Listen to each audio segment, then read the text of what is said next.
Des vestiges de l'exposition universelle qui eut lieu à Paris en 1889, le plus spectaculaire reste évidemment la Tour Eiffel, les plus infimes étant ces petits souvenirs que l'on pouvait acheter dans les boutiques installées dans ces étages.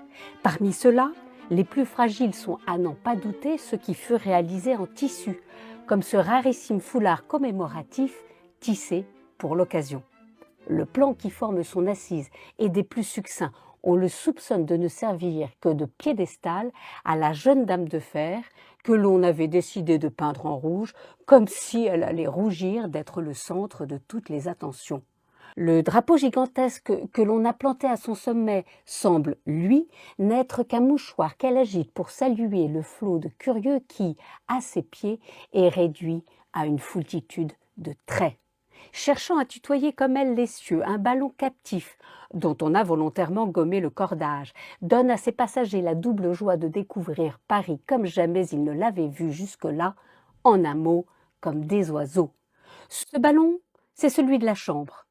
Prenons exemple sur celui de Giffard qui, à l'exposition universelle de 1878, transportait tout de même jusqu'à 40 passagers à chaque voyage au-dessus des Tuileries incendiées en 1870, mais regardez, pas encore bêtement détruit.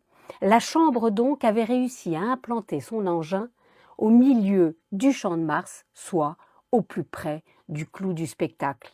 La vue cavalière qui nous est donnée d'admirer est traversée par la Seine, qui, quant à elle, sans se soucier de rien, coule, charriant comme à son habitude bateaux, péniches et frêles embarcations, dont une ressemble furieusement à une felouque égyptienne, étrange.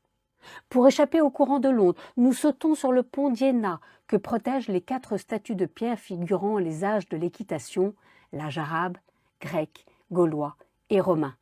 Si aujourd'hui elles se font face 2 à 2, à l'époque les statues regardaient les unes vers le Trocadéro, transformé pour l'occasion en jardin des plantes éphémères, et vers le Champ de Mars. Et c'est là que l'image dérape. Voyez vous-même, ce ne sont pas les piliers de la Tour Eiffel qu'ils observent, mais des animaux couchés qui ressemblent à s'y méprendre.